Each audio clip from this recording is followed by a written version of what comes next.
గౌరవ పివి నరసింహారావు గారి జయంతి సందర్భంగా వారికి పూలమాల వేయడం జరిగింది. మన ఆంధ్ర రాష్ట్రానికి, ఉమ్మడి ఆంధ్ర రాష్ట్రానికి వన్నె తెచ్చినటువంటి మహనీయుడు. మంత్రిలో రాజకీయ ప్రస్థానం మొదలుపెట్టి రాష్ట్ర విద్యాశాఖ మంత్రిగా, రాష్ట్ర ముఖ్యమంత్రిగా, జాతీయ రక్షణ శాఖ మంత్రిగా, విదేశాంగ శాఖ మంత్రిగా, అలాగే క్లిష్ట పరిస్థితుల్లో భారతదేశ ప్రధానిగా ఉన్నటువంటి పివి నరసింహారావు గారు భారతదేశం అప్పుడున్న పరిస్థితులను అర్థం చేసుకొని భారతదేశ అభ్యున్నతి కొరకు ఆర్థిక సంస్కరణ చేపట్టినటువంటి మహనీయుడు పివి నరసింహారావు గారు. ఈరోజు మన దేశం ఇంత సుభిక్షంగా ఉందంటే వారి ఆర్థిక సంస్కరణలే ముఖ్య కారణము.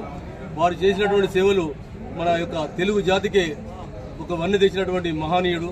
వారికి ఈరోజు జన్మదిన శుభాకాంక్షలు.